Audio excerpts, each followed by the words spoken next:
Yes, I need your touch. I need your touch. Namhlanje ku Monday. Ngixenye lapha enqubeni igama la isidwe sama boss wesikhona bana Dr. Khehlelezi elami igama Khehlelezi umthwesi pull up legend lakho nqaphambili Izwilomzansi apho lifumana khona 98.0 FM andihambi nedwa ke ngalo elixesha. Mkhaya ulibela ukutsho mfowethu ukuthi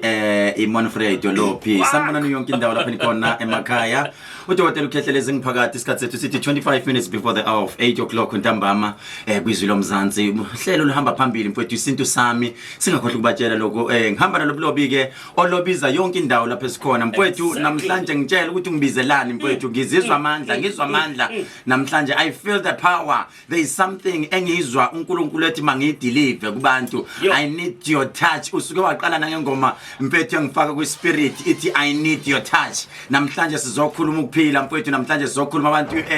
sizoletha izwi kubantu lokuphila okufanele sithi masilifaka kubantu abantu balibona ukuthi uNkulunkulu khona uNkulunkulu uyaphila. Sike sathi masongena lobulobi wangitshela wathi mfethu wangathi awusaye esontweni cha mfethu ngisaye esontweni uze washo wathi hayi namhlanje ngifuna ukuthi masiqala nje ngifuna ukuthi mfethu siyezwini nje singayi ubuqinisile kunjalo dokotela mfethu akudala ngqibela ukuba khona abramhlanje ndiyacela nje mhlawumbe usiphe ilizwi ndiyazi service benkulu phezolo egoli madoda abantu bayamangaliseka izinto ezenzekalayo impilo zabantu ziyatshintsha emakhemesi namhlanje kodwa dokotela before sihambe kakhulu usithathu sibeke nje ngelizwi. Right mfowethu njengamanje umuntu osekhaya njengamanje umuntu osemsebenzini umuntu osemsebenzini wherever you are usesibhedlela I know ukuthi izwe ngizolivula lobulobi lobathinta abantu abaningi ngoba lithi iBhayibheli uma lithema lifundo izwi wase uthi bebesho kimi kusho ukuthi ulizwile lingenile la thola indawo. Sizothola incwadi yethu laphana 1 Timothy 5 verse 8 ngiyalithanda ke lelizwi uNkulunkulu lamalanga noma ngisesontweni ukhuluma nami ngikhuluma ngalelizwi 1 Timothy Timothy babili umuntu ophethe iBhayibheli lakhe njengamanje avule ku 1 Timothy 5 verse 8 ngithanda laphana ku 8 kuphela lithi izwi lethu lapha number 8 kepha ke uma umuntu engabondli abakubo kakhulu abakwakhe ukulahlile ukukholwa mubi ungakholwayo. Kepha uma umuntu engabondli abakubo kakhulu abakwakhe ukulahlile ukukholwa mubi kunongakholwayo. Uma sikhuluma lobi asingene ezwini leli sikhulume ngalo kancane. Sinenkinga yabantu njengamanje abasontayo bashumayela kakhulu baze bashamazwi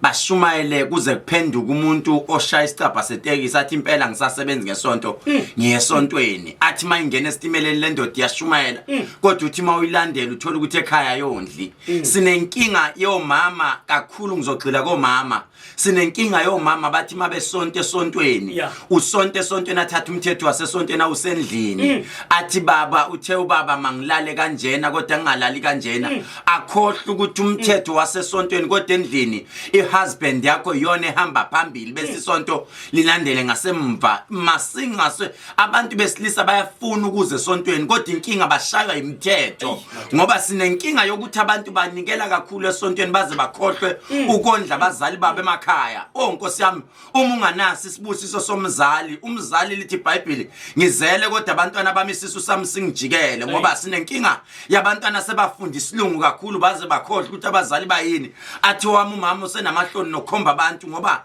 noma kuthiwa umama uphuza kanjani noma kuthiwa ulale ejointini kodwa iqiniso lithi umzali wakho isibusiso sakho leso ungabakhohlwa abakwenu ungakhohlwa umndeni wakho noma ungabe uhamba amaclub uphaka kanjani uthenga utshwala obungakanani kodwa abantwana bakho mabelambile lobo tshwala babusisiwe futhi uyolahlwa. Dokotela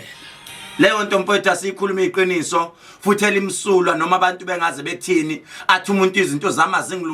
ezingilungele ufana nomuntu othi mayisonto esontweni kodwa kweshuma akakhiphi ngoba kweshuma kufanele kubudget yakho vele kube khona ngoba kuyimali ukhumbula ukuthi umfundisi ngokomthetho umfundisi wangafanele asebenze kwakufanele avuke every day ayothandaza etempelini ahlale alindele abantu abagulayo uma befika bathandazela athambani kufanele kweshuma ukukhipha esontweni. umfundisi ufana nomzali wakho that is why kuthiwa naseBhayibhelini mfake kubudget umfundisi wakho khipho kweshumi ngoba kunesibusiso esishodayo awuhlukene nomuntu othi wena uyasebenza kodwa akathumeli lutho ekhaya isibusiso somzali sone sokuqala esikhulu ngoba ngisho intombazana isiyogana ikhishwa ubaba wayo idonse ngengalathi mntana mihamba lapho yakhona uyohlonipha mawufika phambili ungafika ukhatha umndeni yaphambili kodwa uthobela umthetho uhloniphe njinje yakho hey mfowethu mawuthole kuphakela imfene ziphakele ngoba wazi isiko lapho yakhona yondla wethu lokho nje bangakushiyi lokho umthetho oqala noma ngishumayele esontweni abantu abami noma niyenzani kodwa yondla ekhaya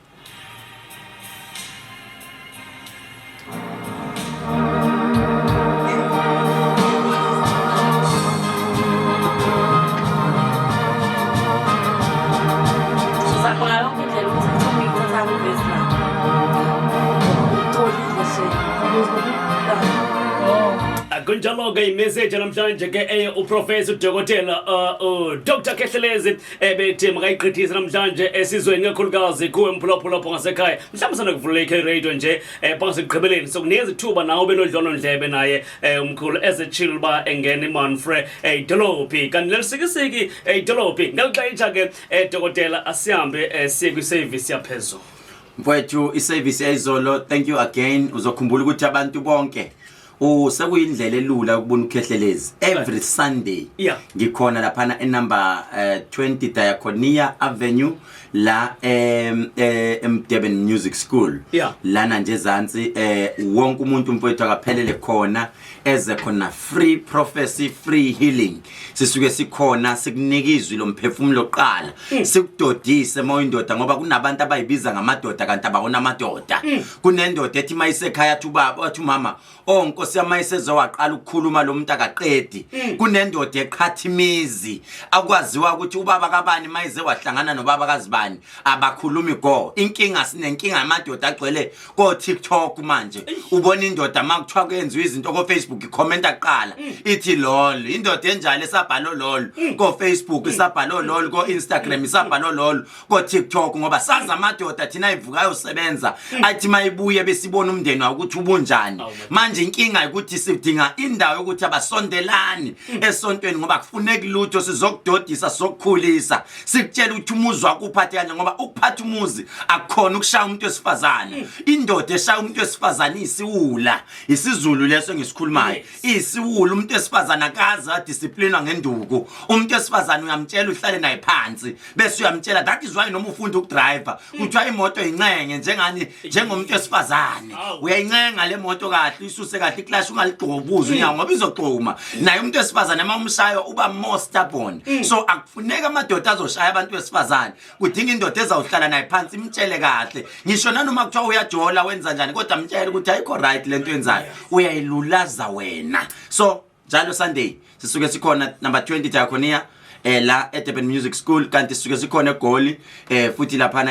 number 2 Harrison Drive eGandhi Square abantu bonke abafike we had a great service bengise Gandhi Square kugcwele ngendlela isimanga isonto laseZion lingena 11 isonto lesitele MMI lingena ekseni kanti ke na la eThekwini eVerelem isonto laseZion ilona ensuke likhona lapha ngo 11:30 lingena inkonzo engiyithanda kakhulu lobulobu leyo engakhula ngayo engisho ukuthi nanoma kuthiwa ngenjani sengiqokini angeke ngililahle isonto laseZion ngoba ngiyazi lingisusa lingisaphi uzokhumbula ukuthi ngomhla ka 10 kuDisember it will be on a Saturday sizobe sinenkonzo enkulu yamanzi la sithi zonke asiqokeni iMnazaretha yenu yethu siphathe no 100 rand bethu ngesandla hayi ukuthi abakakhehlelezi labo 100 rand abokukhokha emotweni ezosithatha isise kuphi emfuleni so phathe 100 rand ngesandla ubuye siyokufaka emanzini kanti ke kunamanzi esengibuye ngawenza noma esenginawo amanzi lobulobe engizothi ngelinye ilanga ngicela unginike umuntu oyedwa noma babili abathi ngine HIV and AIDS angisho ukuthi ngicela abaningi ngicela u2 kube yibona bathi mabebuya bangiphathela ama-docu kuthiwa yini lokho into zasesibhedlela ezisho ukuthi nazi latest ngicela ke sibone Khehlelezi bese bebuyela futhi ibona bayohamba bayotshela futhi intatheli ukuthi cha uyenzile lento ngoba sibone ukuthi kwenzakala noma ngicela labantu abathi mina ngine cancer umuntu othi ngiphelelwa amandla sengiwe phansi akwenzeki lutho Sunday abamphathe lo muntu ngicela baphathe umuntu mina Sunday bathukile abantu bebona izinto zenzeke esontweni Sunday amanzi clean water ungawathatha waselab bawa check ukuthi anani lapho phela lobu konke lokhu sengikwenza ngoba sengiprovela abantu manje ukuthi amandla into ekhona la kimi when I touch something ngithinta ishintshe angiyena uJesu wathinta amanzi aphenduka abayiwayini kwase kuphele yonke into kodwa wathinta kodwa ngithunyiwe uyena wangiphefumulela wathi kukhona izinto engizothi mangizenza kuwe mawuzenza bathuke bonke bathi no kwenzakalani la angiyena uJesu I'm not Jesus yangizwe ukuthi ngithini kodwa amandla wona uGcobo wanginika lento Sunday ngicela abantu abawu5 abazothi mina ngiyagula naba bavuki laba bantu phansi ngiyenze lento engijwayele ukuyenza esigodleni ngibavuse esigodleni manje ngifuna ukuyenza phambi kwama camera without anyone paying anything ngithi nanka amanzi u500 ml isigubhu esincane ngithi phuzani lamanzi manje ngike ngabona isimanga Sunday abantu bephuma bephalaza ngamanzi njenganalutho Ndikuvile dokotela uselapho dokotela unama chemist cishe onke ama province asibakhumbuze ama chemist avuliwe dokotela mfowethu ikhemisi ikhona yokuqala sizoqala la sibonge abantu baseMawuti for trusting Dr. K Funeral Service okay ngendlela basithembe ngayo bathathe iVVIP policy besibangcwabela ngikutshela ukuthi bonke ngithanda omama bamaNazaretha abathe mabebona ifuneral bathi ekabani kaKhehlelezi yes bathi asinandaba nokuthi uyinyanga asinandaba nokuthi bamkhuluma ini kodwa sibonga ngendlela angcwabe ngayo abeke ngayo lo mphefumulo isesizotha futhi ngezinga eliphezulu asikaze subone uma singcwabisana kanje okwazi ukudedela imoto zakhe okwazi ukudedela abasebenzi kahle beqoke kanjena bafika bayenza lento nawe mawuta umncinyane kodwa sizezafika kwenzeka izinto bonke abantu abathi sifuna ukuzwa ngomasingcwabisane kwenzakala ngalo masingcwabisane hambe page kaKhehlelezi manje uthi Dr. K Funeral Service uthi nyanga yoDumomzo ungene njengamanje ubone into eyenzakala izolo eMawuti and futhi basazobona ezinye sisazo upload ithombe nabafuna ukujoin i-call center yami ivuliwe lobulobi 24 hours ufona nanoma inini namanje futhi ungafona e-call center they will explain everything about Dr. K Funeral Service and esiphinde futhi sibonge abantu abasaqhubekile abangenile ema-pharmacy kunekhombe engiyikhiphile yomthandazo wamadoda ngithi mawufika e-pharmacy fika ufune impepho ezimanga ufune i-magic oil ufune ikhandlela eliyellow nekhandlela eliblue usisuka lapho busufuna lokhuzen insipho abathi imtsipho yemoya lezi zinto zo4 impepho ezimanga magic oil ikhandlela eliyellow nelimhlophe bese uthatha insipho yemimoya ziwu4 lezi zinto ngicela abantu besilisa ibona ikhombo yabo le kune secret okufanele sidlule kuyona bese ngithi how do you control umuntu wesifazane umcontrola kanjani umuntu wesifazane kungcono ke thi kungcono abantu abanemakoti ngawani ngoba uizo yedwa kunabantu abona 4 ona 5 ngoba 4 5 stress abantu abaningi kodwa how do you control umuntu wesifazane kunento engizoyisho ngizongena lobi ngingena ku Facebook ngibachazele ngale khombo please go kuma chemist niyothola le khombo sina ichemist ela ku number 407 Salmon Group Anton Lembete hamba ukungena kwakho uyonyathela kule pharmacy angiphathi lo muntu othi mina mangilele ebusuku ngiyayibona le ndoda ngiyaphupha idlozi lakho selikhulumile mos nawe lathi bangakhuluma bonke bakhulume bathini ngoKhehlelezi kodwa nanga umuntu esimapprovayo ongumyeni umuntu ofanele akusize wena uyayibambezela ekhaya njengamanje njengoba uhleli uthi wena ufuna ukuza kuKhehlelezi ngoba uzwa abantu bethuthwele yeke uKhehlelezi ngokuthwala kwakhe mabethuthwele ngoba uzobayeka imoto ehamba ikhonkothwa zizinja kodwa emile ayikhonkotha zizinja let me tell you something ayikazi dust yavele yasukuma imoto ingekho kumele uqale ukudlula imoto bese izintuli ziyaphakama yeka iphakama izintuli laba babamlwisa uKhehlelezi izintuli ngoba uKhehlelezi udlule phezukwabo bayeke uKhehlelezi abaphakamise ngoba kunento engiyenzile kubona basebaphakamelwa imoya bayeke baphakamelwa imoya ngoba iminyaka yami yasho ukuthi mncane kodwa I am intelligent futhi akuhloniphayo uthi siwamandla amandla ungawakhulumisi kodwa kakhuluma imisebenzi yakho imisebenzi yona yokukhulumela sondela Khehlelezi wena othi sengithe mangilele ebusuku ngamphupha ngoba kuyasho lo muntu ukuthi ingilozi yakhe iconnectile neyakho sondele esontweni mawuthi awunamali mahala nje free of charge ukuze ngelinye ilanga uyothula ubufakazi uthi nginobufakazi mina ngaye nometha bangathini kodwa mina nginobufakazi ngangena ekhemisi lakhe nginganamali ngafika ngabuka izinto ngangena ekhemisi lakhe ngathenga ikhandlela ngangena ekhemisi lakhe ngathenga impepho ngangena ekhemisi lakhe ngathenga insipho yemoya ngathenga insipho ezimanga ngathenga umaphindisela kodwa kunento eyenzeka Antoni Lembethe la mfowethu abaye ekhemisi abantu everele mikhona ngase Department of Labor mawuya ngase Department of Labor uzoyithola Maritzburg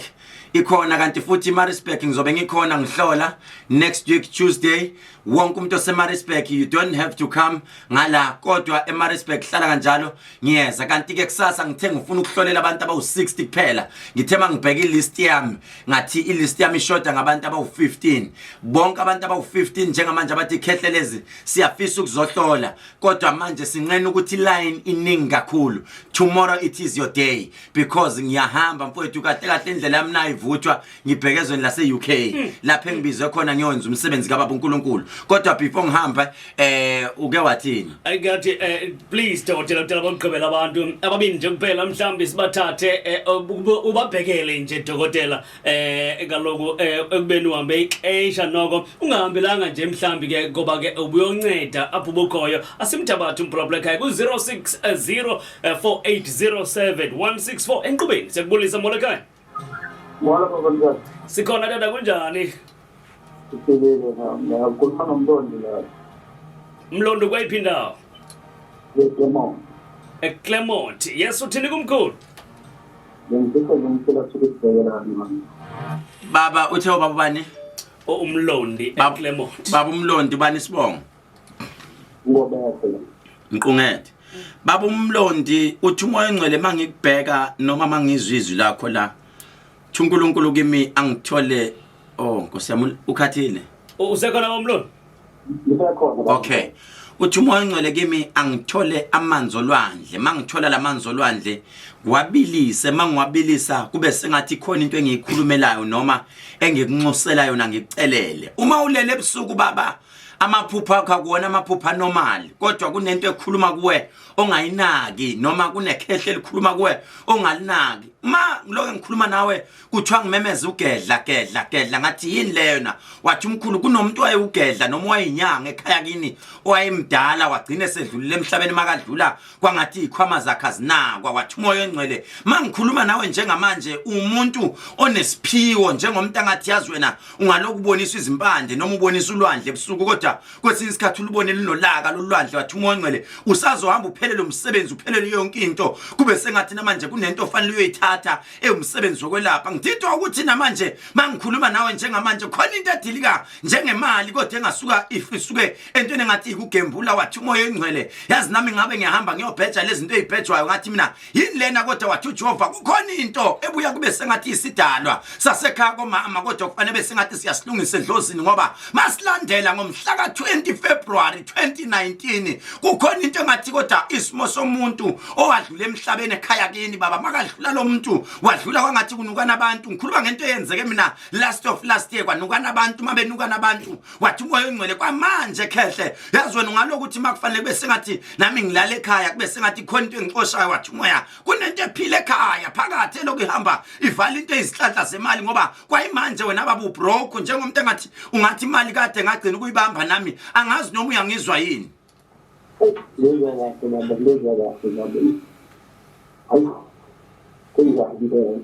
ake ngibuze baba uke wathi nami ngiyalobola noma ngifuna ukuvusa umuzi kaBaba kwangathi kuphambana izinto kwenzakalani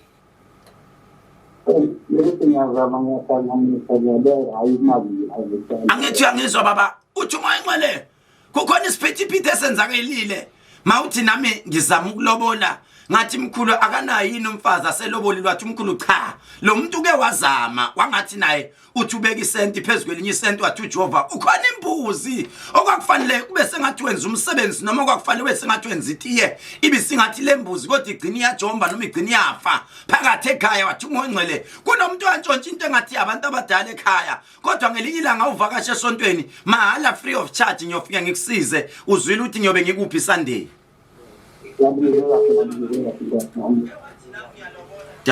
Danke siyabonga kakhulu tata siqhubeke mkhulu sibamba ukugqibela ngiqhubeke negama la Chocolate City Sinto sami xethe lokho ebhodini imihlanu imizuzu kwethu pha insimbi yesibhozo masimthabathe emnqabeni siyakubulisa mbona ekhaya sikhona bodi kunjani yebo ngikhuluma noSiyabonga abangema yebo sibindilana yes bodi siyabonga mvonge yebo ngicela umkhulu ambhele nje ngokwempilana Baba uyaphila yebo uyaphila ubani umuntu omaziyo baba noma oclose naye ungamusho isibongo lo muntu kodwa ngifuna ukuzwa ukuthi siyahambisana yini uma ngikhuluma nawe la uthi uMngcwele angifuna umuntu abathi ukhulekani angazi noma ukhona umuntu wakwasondelana naye noma umuntu omaziyo oseduze noma nibe nixoxe kodwa igama lakhe la ngempela ku ID ukhulekani. Yebo ukhona ulalela ungamsho isibongo ngoba seradioweni angifuni basifaka amacala ngithi uyayizwa leyo nto ngifuna into yethu sithi at least if bese ku Facebook akhehlelezi besiyombe ngiyokubekela lo muntu lalela ke Khehle awuyeke ukuthi mawuzowenza izinto uqale uyoyidiscussa nabantu noma uyoyidiscussa ufike uxoxele yena uthi uNkulunkulu manje mangikhuluma nawe mangihamba ngiyobheka endlini yakho ngingene isicabha sakwakho yazi baba ngingama sibheke ngathi sibheke le eMaritzburg kule sibheke le eMaritzburg uyangizwa baba mawungena endlini yakho on your right hand side mangijika ngeside lami la ka right ekhoneni kunekhabeti noma ngithi kunento engathi into ofaka kuyo impahla zakuthi yini wardrobe ngesilungu wardrobe ne on your right hand side uthi umoya ingcwele kule wardrobe angivule ngaphakathi kukhona iskipa noma kune shirt ele scotch uyayibona lento okuthiwa iscotch yebo ngiyasizwa ngifuna ishirt le scotch mangifuna ishirt le scotch ngilidirect le shirt uthi uJehova uthenge lilanga wena ugqoke kahle ugqoke nale shirt kunogogo noma kunomama mangiphuma futhi ekhaya ngithatha isandla sami sokudla ngidlula umuzi oqala umuzi wesibili kunomuntu olokeniphosa ngamanzi amnyama wakweqisa phansi uthema kakweqisa lento eyisichitho yanamathele shethini lakho yahlala manje inkinga enkulu obhekane nayo Khehle amaswish akho yawa umuzi wakho mawuthi wena ekamereni uyadlala kahle akudlaleki kahle shishi uyangizwa ngazi ngikhuluma isisoka lana uyangizwa ngithini yazi makumele ugijime kahle ugijimeke ngididwa ukuthi ebusuku mawulele ujuluka ngendlela eyisimanga wathi uNkulunkulu kunomuntu okumele ngimfune kunomntwana okade kufanele bese ngathi ukhona emndenini ngathi mina lo mntwana mangimfuna wathi uMngcwele angifuna umuntu abathi uthobeka uyangizwa ngithina ngazi noma omakoti noma umntwana kodwa wathi uMngcwele kumemeza uthobeka mangimemeza lo mntwana wathi uJehova kunento eyinhlanhle ebuyayo kodwa eyavalwa kuwe njengomuntu angathi kumele kushayeke wena noma kushayeke ingane wathi uJehova angazi mina ngoba namanje mangiloke ngikhuluma nawe la Khehle uyindoda ehlakaniphile kodwa yonke imizamo yakho ifile njengamanje njengomuntu angathi sebefuna ukukuvala ngisho nento engathi imisebenzi khuluma ngizwe uke wazama yini ukuyivulela inkampani yakho noma uthi ngiyowenza iCK nami ngifuna ukuyivulela kuyinkampani kwami ngiyizamele bengazizama mkhulu lalela ke Khehle lami uthi umoya engcwele kunomuntu okuvalayo awuvalwa ngakude ngiphume ngesandla sami sokudla mangiphuma ngesandla sami sokudla ngijomba umuzi oqala wesibili ngaphosa ilitshe liwele khona angazi labantu banifunana ekhaya lapha enithi nakhe khona ngoba nomuzi baba ngiloko ngibona ubhidlika kancane kodwa lapho khona awuzami ukuthi unyonyobe njengoNicodem ufike kumina mawufika baba kunamanzi engifuna ukukunika wona free of charge wena obuhamba usutshela abantu ukuthi thathani lamanzi lo muntu lamanzi ayenza lento usekhona semkile mkhulu All right. Mhlambi abashoyo bayafisa ukuthi as uchile into bana ngabay 15 bangakwazi ukufika ikakhulukazi xa befisa ukubheka into zabo omkhulu. Mhlambi ke bangafumana kweziphi inamba ikakhulukazi into ebalulekileyo akumele abantu badukiseke kunabantu abazenza ukhehlelezi apha ngaphandle okubalulekileyo ukuthi uye ngqo kumuntu ozokunceda. Lobiloba sikusho lokho mangiphuma la emsakazweni. Yeah. Umuntu ozofona afone ngoba efuna i-appointment, afone ngoba efuna uku-explaina ngomasingcwabisana noma efuna uku-explainelwa ngeproduct. Masuka la angihloli. Okay. Mangisuka la. Okay. And ifone iye call center ngqo. Okay. Ngenza ukuthi uyagula, ngenza ukuthi yini kodwa iye call center ngqo. And most call center ngizoyenza sure ukuthi bayakujombisa elayinini mawufonile manje. Kunabantu ababekade befuna ukuza Khehlelezi kodwa inkinga uline mningi. Sesenze isystem entsha manje ukuthi ifone yakho mayiringa sheshe usizakala. Inamba ziyatholakala. Okokuqala ungasigijima usibambe lapha ku YouTube uthi Dr Khehlelezi. Ungakhohlwa phela ukusubscribe ku YouTube wethu ngoba you can stand a chance of ukuwina siya ku December manje. Kunama voucher ofanele siwakhiphe ka 5000. La sithi sibuyisela kwabaswele bayothengela abantwana impahla zakhisimusi. Ama voucher ka 5000 awu 20 esifuna ukwakhipha sinike abantu. So sithe lobilobi asisanike umuntu ongangilandeli. Ungathola ukuthi uthi umlandeli wami kanti awuyena umlandeli. Kumele ube ulikeile ku Facebook page wami mangena futhi ukhona. Kumele ku YouTube wami ube usubscribeile. Siziyakwazi thina ukubona ukuthi hayi cha na umlandeli wethu lo. So ke njengamanje inamba engizoyikhipha ithi 071 130 78 08 noma uthi 072 1234 976 063 051 7641 kanti yokugcina ilandline mawufuna ukufona nje ngolandline wakho ungathi 087 550 1177 abasegoli ngolwesithathu ngizobe ngisegoli ngisebenzele egoli ungafona futhi namanje ubook iappointment yakho enambeni ethi 066 00 266 33 sizohlangana Sunday mfowethu esontweni la Music School Durban Music School ila ngizobe ngikhona. Dokotela kuhlala kuluve ubana inqubeni asibona khona futhi ixa elizayo abantu baqhubeleke ubanike uncedo ngoba isizwe kuthasi isebumnyameni nje ingoba siswele ulwazi. Enkosi dokotela siyabulela. Amen mfowethu.